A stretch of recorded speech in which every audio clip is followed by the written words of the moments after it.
wil ek nog graag net oor die woordjie lekker, wil ek gou met jou praat. Kyk, hier in Suid-Afrika, of daar in die wêreld wat ek groot geword het, is daar 'n klompie woorde wat baie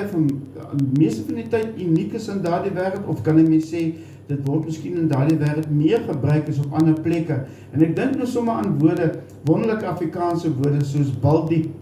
Weet, as jy nou in die dam instap, dan kom jy uiteindelik nou by baldiep. Dit is 'n baie aanvaarde Afrikaanse woord, vir al die ouens wat die 4x4's ry, as hulle daar deur 'n riviertjie moet ry, dan sal die ou nou vir jou sê, jy's nou knie diep of jy's enkel diep, en dan op 'n sekere hoogte dat jy nou baldiep. So, dis 'n baie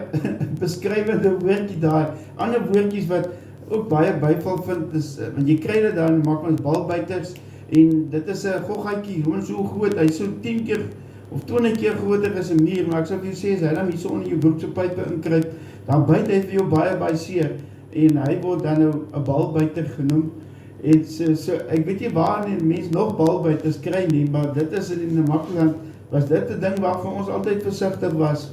want jy kan jouself indink hoe pynlik wat dit is. En 'n woordjie wat ook baie lekker gebruik is, morgetjobbe. Kan jy dit onthou, morgetjobbe? Dit eintlik beteken dat as jy nou skielik sê maar jy het by iemand aangekom en nou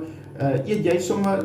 weet wat hulle in die yskas het, dan sal die tannie nou sê nie, maar dit is sommer gou morgetjobbe. So sy het sommer alles wat sy het, sy bymekaar gesit om hierdie gereg te maak, of van wat ook al nou die onderwerp is, maar gewoonlik is dit maar die tannie vir jou gesê, man, dit is sommer gou morgetjobbe, mens daar ietsie om te eet vir julle, oorskietkos gewoonlik of so iets. Dit is 'n woordjie wat ek baie goed onthou, vir my baie mooi is. En dan wil ek nou hierdie woordjie deel, maar weet, dit is vir my so 'n lelike woord, maar dis nie 'n vloekwoord of 'n sterk woord of enigiets nie, dis 'n regte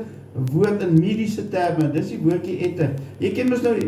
dit wat daai vloeistoffies wat uitkom, as jy net so 'n bietjie ontsteking het daar op 'n seer plekkie, dan kom daai vloeistoffies, ek wil nie sê kleur noem nie, want dit maak 'n mens sommer aklig, dit is nie lekker nie, maar ja, dit is nou, word dan nou etter genoem, maar nou het etter ook 'n ander betekenis gekry, daar in Namakwaland, het hulle dit ook vir ander goed gebruik. Natuurlik, as jy nou niks van 'n ou hou nie, dan sê van man, hy sommer etter. Of as jy nou baie van wat hy ook sê, ene man, hierdie ou is aan met hoor, hy kan. So jy weet so, die woordjie het verskillende betekenisse gehad. Die manier wat jy hom gesê het jy hom verstaan. Ek onthou, my jonge broer, hy het weer graag die woord gebruik, as hy nou vir iemand, as hy nou iets wil benadruk, en sê, joh, die kos is aan met lekker, jy weet, so sal hy nou gesê, of as die ou nou 3 gedruk, en sê jy, daai ou is dan nou 3 gedruk. So dis verskillende maniere hoe hulle die woord gebruik, al is dit 'n lelike woord, dit is vir my 'n verskriklike lelike woord, maar ek kan hom nie uit my gedagtes kry nie, want ek het hom elke dag daar in my tuisdorpie of in die Namakwalandse wêreld het die mense hom graag gebruik, en ek is nogals wonder of dit 'n woordjie is wat nog steeds daar bestaan. My oom, wat ook in die Namakwaland groot geword het, hy het nou weer gesê, as 'n kind nou stout is, of dan sê jy, maar daai kind is nou sommer veretter, jy weet, maar hy is nou baie sleg, of daai ou is sommer nou dit, hy is nou nie, wat hy nou gehoop het, die ou sal wees nie, maar nou, so dit is maar nou, hoe dit nou werk, so, en dan die woordjie lekker, kyk,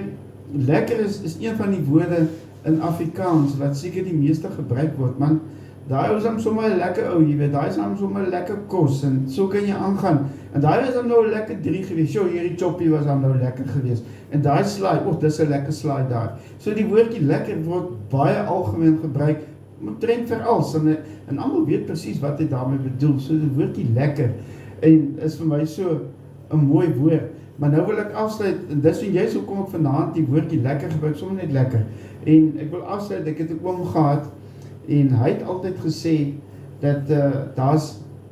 alles in die lewe, daar's net een ding in die lewe wat lekker is, die ander dinge is almal bloot aangenaam. So nou daai een ding wat vir jou lekker is, jy moet nou maar jou eie afleiding maak, wat dit vir jou is, vir my gaan dit iets wees, vir hom gaan dit iemand anders wees, en vir jou gaan dit iemand anders wees, of iets anders wees, maar ja, dit kan, mens kan nogals sy gedagtes 'n bietjie daarmee speel, so.